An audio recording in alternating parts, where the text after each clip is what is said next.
السلام عليكم ورحمة الله وبركاته ومركل أيام محمد علي iyo casharadii hab xisaabeedka Open Office. Casharkan maanta waxaan ku baran doonaa guudmar ku saabsan barnaamij xisaabeedka Open Office. Haddaba soo daar barnaamijka Open Office. Kadibna sii riix barta spreadsheet. Sida u jeedid barnaamijkan waa barnaamij aad u baaxad weyn waxaana muhiim ah inaan isla eegno ama fahamno ama guudmar ku sameyno muuqaalka guud ee barnaamijka si uu hadhow inuu ku sahlanaado adeegsigiisu. haddaba saa u jeedid meesha u sarreysa waxaa ku qoran untitled taas waxay noo muujinaysaa inaan weli faylkan xafidin ama save garin oo u bixin magac innaga aan leenahay. waxaa kaloo ku hor qoran magaca barnaamijka oo ah Open Office Calc. Calc waxaa laga soo gaabiyey calculator ama spreadsheet oo ah barnaamij xisaabeed lagu xisaabsado xisaabta ama lagu nidaamiyo faylasha iyo dokumentiga. dhanka sare ee barnaamijka waxaa kaloo ku yaala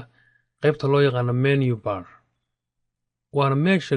laga xakumo ama qaybta laga xakumo guud ahaan barnaamijka. waxaanu ku bilaabanaysaa file marka la riixo waxaa ka soo asbaxaya qaybaha laga maamulo faylka sida marka la rabo in fayl cusub la sameeyo waxaa leeyahay new waxaa laga sii gelayaa markaas spreadsheet oo ah markaas waxa weeyaan inaan sameyno barnaamij xisaabeed cusub. waxaa kaloo ku jira open oo ah marka la rabo in la furo fayl cusub oo hore u samaysnaa in la furo. waxaa kaloo ka mid ah close in la xiro shaashadan save ama save as waxa weeyaan marka ugu horreyso aan save garanayno barnaamijkan waxaa la leeyahay save as wixii ka dambeeya waxaa leedahay save. export oo for example haddii la rabo faylkan aan sameyno inaan ka dhigno pdf toos baan uga dhigi karnaa pdf. haddii aan rabno inaan eegno barnaamijka ama faylka aan sameynay siduu muuqaalkiisu noqonayo waxaan leenahay page view ama eegina waxa weeye pageka ama qaabka kusoo bixi doono. print oo la rabo marka la daabacayo print setting oo la rabo marka printigii qaabku printing kusoo baxayo in la set gareeyo. waxaa ku xiga edit oo ah meesha qoraalada laga nidaaminayo. tusaale ahaan marka la rabo qayb qoraal ka mid in la gooyo waxaa leeyahay cut. haddii la rabo in la copy lagu sameeyo waxaa leeyahay copy. haddii copygii lasoo qaatay la rabo in marka lagu daabaco waxaa leeyahay paste iyo qaybaha kale oo ka kooban yahay oo arki doonto sida in lagu sameeyo delete.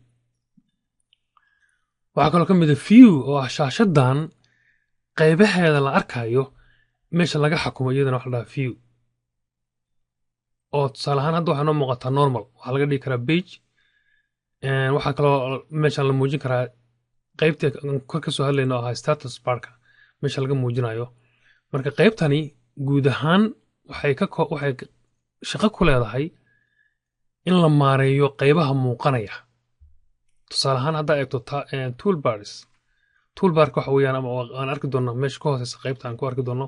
meesha laga xakumo meeshan. hadda waxaa noo muuqata format oo kale taa muuqata ama standard. haddii la rabo inaan format kala muujin bartaan la riixaya. waxaa kaloo ka mid a qaybtan loo yaqaano insert oo iyadana laga maareynayo qaybaha ka mid ah faylkan sida oo tusaale ahaan in la yidhaahdo row ama qayb cusub lagu soo daro oo jiifta ama qayb taagan lagu soo daro ama safxad cusub lagu soo darsado ama lagu soo darsado sawir. waxaa kaloo ka mid ah format oo wax ka bedelid qaybihii aan hadda aan ka soo arrin oo kaleeto in wax laga bedelo. waxaa kaloo ka mid ah tool oo ah tusaale ahaan in la hubiyo higaadda. tusaale ahaan haddii aan qoraalkeena uu ku qoran yahay ingiriis oo kaleeto waa sahlanaan lahayd in markaa la hubiyo higaaddii la hubiyo. waxaa kaloo ka mid ah data oo ah ka soo qaad waxaa haysataa xisaab ah 1 2 3 4 5 6 waxaa rabtaa inay 6da ugu hormarto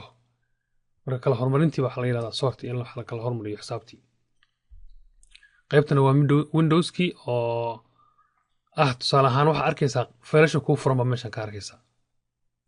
waxaa kaloo ka mid ah helbi oo ah caawinaad daarabti ku saabsan barnaamijkaas inaad si heshid. qaybta marka ka soo gubto waxaa u imaanaysaa qaybta ku xigta oo ah loo yaqaano toolbarku qaybihii kore aan ku soo aragnay qaybahooda loogu isticmaalka badan yahay baa lagu soo koobay qaybtan iyo ta ka hooseysa labadaba. marka u fiirso faylkii marka la rabo in fayl cusub la sameeyo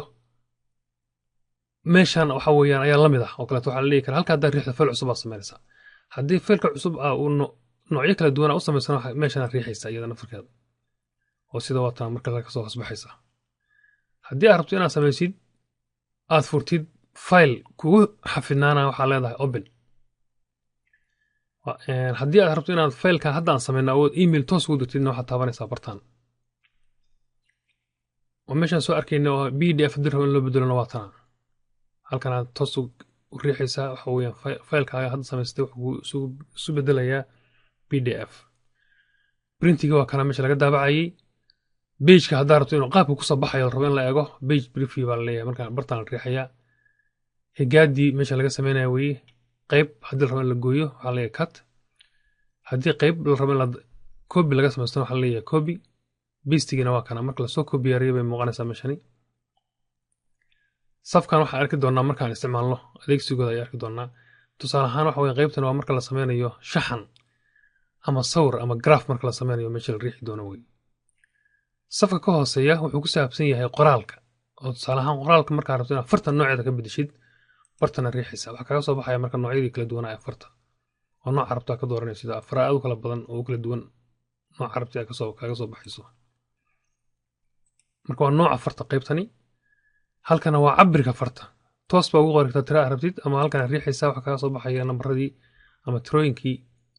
oo cabirka rabtaa ka dhigaysid waxa ku xiga bold in laga dhigo farta la madoobeeyo ama lagu xoojiyo qalinka lagu xoojiyo farta ama laga dhigo italics oo la xardho ama hoosta laga xariiqo ama farta dhinac bidixda la xijiyo ama dhexda la xijiyo ama midigta la xijiyo ama laba dhinac laga simo qaybahan wuxuu ku saabsan yahay marka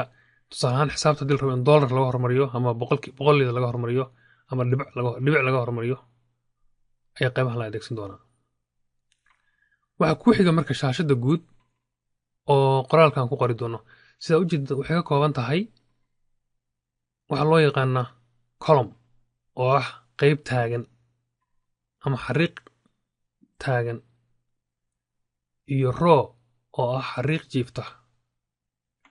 marka dhinaca tusaale ahaan waxa weeyaan waxaa arkaysaa inay ku qoran tahay xarfihii oo a b c ah macnaa wuxuu u soconayaa dhinacan ilaa iyo intuu doono buu soconaya haddaad hoos ka eegtid xarafka ugu dambeeya wuu soconaya markaa buuxsamayo xarfihii waa soconayaan dib baa u soo celin kartaa markaas hoos haddaa rabtana u socotidna dhinacana ka wadaysaa tiradii way soconaysaa marka waxaa arkaysaa inay hoos soconayso intii la doono bay soconaysaa marka intii la doono tirada soconaysaa kor baa ugu soo noqonaysaa marka tiradii kor u soo celiy ilaa bilowga marka taas waxay noo faa'iidaynaysaa inay ka buuxsamayn shaashadani intii xisaaba oo la doono lagu sameeyo ma buuxsamayso macnaa waa hoos iyo korba iyo dhinac iyo bidix iyo korba u soconaysaa waxaa kaloo xagga hoose ku qoran magaca safxaddan aan adeegsanayno marka hadda waxaa noo muuqda saddex qaybood ba hadda uu ka kooban yahay magacan waa laga bedeli karaa haddii meesha right click lagu sameeyo ama lagu gujiyo dhanka midig ee hagaha lagu gujiyo waxaa la dhihi karaa markaa rename magaca laga bedeli karaa oo magaca rabta la bixi kartaa waxay markaa taas ka anfacaysaa tusaale ahaan waxaa leedahay dukaanka waxa u qaybinaysaa qaybo kala duwan ama dhowr qaybood oo kala duwan marka qayb walba waxa u samaynaysaa markaa safxad gaar ah oo magac gaar ah ku qorto mar haddii aan isla fahmnay muuqaalka guud ee barnaamijka tallaabada xigta aan samaynaa waxay tahay inaan samayno amaan xafidno faylkii ugu horreeyey taas intaynaan samayn waxaa muhiim ah inaan kombyuutar ka samaysano khaanad ama folder aan ku xirayn doono faylasha taasi aan u samayno marka hore guji ama riix start kadibna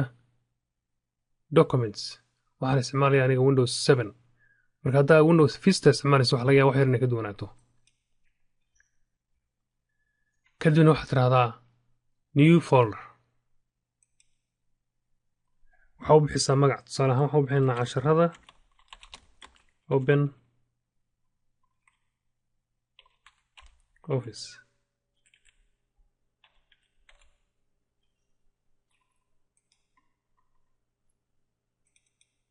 khaanadaas ayaan ku xiran doonaa faylashaan sameyn oo dhan iska xirmidaan aan usoo noqono barnaamijkeeni markaa kadib waxaad tiraahdaa file save as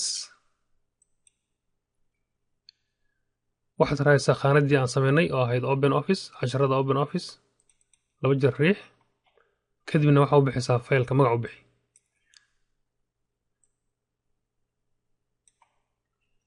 waxaan u bixinaynaa casharka koowaad tusaale ahaan, kadibna waxaad riixdaa save. waxaad ku guulaysatay inaad samaysid faylkii ugu horreeyey. u fiirso magacii kor waxaa ka soo baxaya magacii aan samaynay, marka waxaad iska xiri kartaa shaashadda. haddaba si aan u furno faylkii aan samaynay, soo diyaari barnaamijka mar kale, double click kadibna spreadsheet, marka waxaad tidhahdaa file open, markaa fur casharkii koowaad ee aan samaynay. waxaad mar kale ku guulaysatay inaad fayl cusub seefgaraysid ama xafidid isla marhaantaana afurtid. halkaas ayaan ku joojinaynaa maantay. wassalaamu calaykum waraxmatullahi wabarakaatu.